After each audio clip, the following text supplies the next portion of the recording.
श्रद्धेय स्वामी आर्यवेश जी, स्वामी परमानंद जी,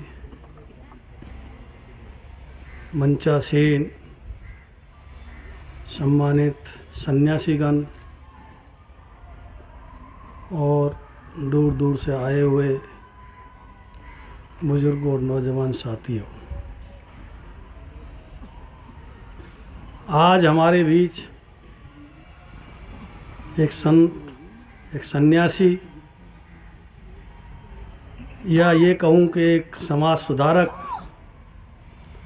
हमारे बीच में नहीं रहे।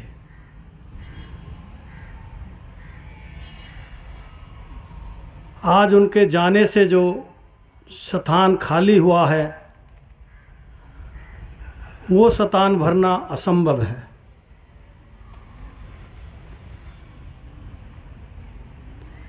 हमारे इलाके को उनके जाने का इतनी क्षति हुई है कि हम किसी सूरत में भी उसकी पूर्ति नहीं कर सकते। और मैं तो ये कहूँ कि वो मेरे गुरुजी थे, मेरे भाई भी थे और मेरे मित्र भी थे। उनके साथ बहुत लंबा समय मैंने बिताया, 40 साल हम साथ रहे। जब मैं पहली बार उनके साथ जुड़ा तो शिवराम आर्य थे और जब मैंने उनको देखा काम करते हुए कि एक नौजवान को एक इलाके की टीस है, एक दर्द है कि हमें अपने इलाके में कुछ करना है, और मैंने जब उन्हें देखा कि उनके अंदर एक जुनून है और स्वामी जी शिवराम आर्य जी कई दिन वो भूखा रहकर भी वो काम में लगे रहते थे और कई दिन के बाद में वो खिचड़ी खाते थे और खाना कभी यशपाल जी के पास, कभी हमारे घर, कभी संजय मंगला जी के घर। इस प्रकार से उनको हमने काम करते हुए देखा और हम उनसे बहुत प्रभावित हुए। मेरा जो परिवार है वो कोई आर्य समाजी नहीं है। मैं स्वामी शिवराम आर्य जी या स्वामी श्रद्धानंद जी के विचारों से प्रेरित होकर मैं आर्य समाज बना। मैं एक ऐसी बिरादरी, ऐसे मोहल्ले हमारे हैं, उनमें कोई भी आर्य समाजी नहीं था। कम से कम हम 50 लड़के ऐसे तैयार स्वामी जी ने किए, जो विजेंद्र जी ने बताया। महेश जी हैं, यादराम जी हैं, धर्मेंद्र मलिक जी हैं, यशपाल जी हैं, संजय मंगला जी थे, बहुत लड़का लक्ष्मण नंबरदार जी हैं, जो स्वामी जी के इतने प्रभावित हुए कि दिन रात करके इस इलाके में स्वामी जी ने काम किया, हम सब ने काम किया। बहुत विपरीत परिस्थितियों में स्वामी जी ने काम किया। सिर पर छाया नहीं थी स्वामी जी के पे। मैं कल राजदेव जी से कह रहा था, 2 मिनट विजेंद्र जी ज़्यादा हो जा। राजदेव जी से मैं कह रहा था, जब स्वामी जी इस फील्ड में आए तो सिर पे छत नहीं थी। उस परिस्थितियों में उन्होंने काम किया।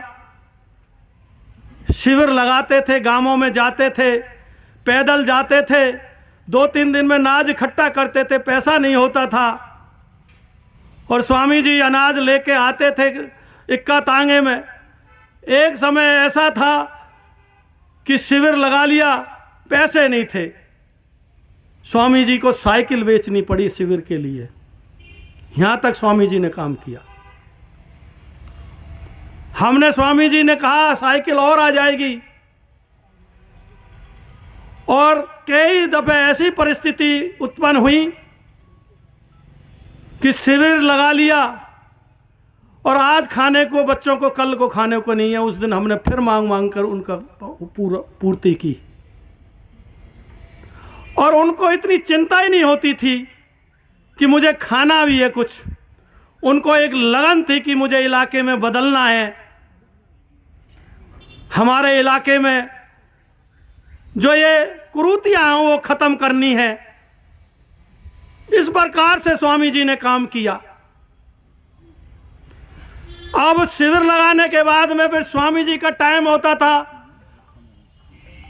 वैदिक यात्रा निकालनी। एक एक गांव, एक एक घर पर उतने वैदिक यात्रा के द्वारा वो हर घर पर जाते थे। और स्वामी जी आज इस स्थिति में थे कि उन्होंने जो भी कुरीति के खिलाफ लड़ाई लड़ी। पिछले दिनों हम कमेटी में थे, मेरे को भी पहली बार जब मैं चुनाव लड़ा तो स्वामी जी ने मुझे प्रेरित किया, चुनाव आपको लड़ना है। परंतु पिछले दिनों मीट मार्केट जो हमारे शहर में लगती है, स्वामी जी ने मेरे से कहा कि ये मीट मार्केट ये बंद होनी चाहिए। आप कमेटी के अंदर इतने दिन से हैं, आप पे बंद नहीं हुई। हमने प्रस्ताव किया मीट मार्केट के लिए, हमने बंद करवाई स्वामी, परंतु कुछ अड़चनों के कारण नहीं हुई।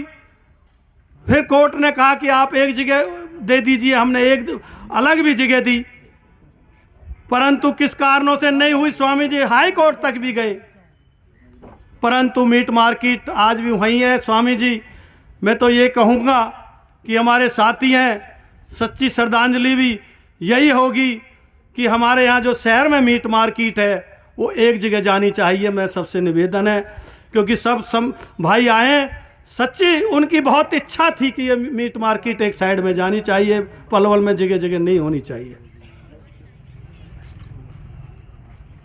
क्योंकि स्वामी जी जो भी आदेश करते थे हमारे लिए शिरोधार्य था। आज हमारे बीच में नहीं रहे हैं, बहुत दुख है हमें कि एक भाई का, एक दोस्त का जैसे रहता है। मैं अपनी तरफ से, अपने आर्य परिषद हरियाणा की तरफ से, क्षत्रिय समाज की तरफ से भगवान से प्रार्थना करता हूँ, उनको चरणों में अर्पण करता हूँ कि वो श्रद्धांजलि अर्पित करता हूँ, और भगवान से प्रार्थना करता हूँ कि अपने चरणों में स्थान दें। ओम शांति।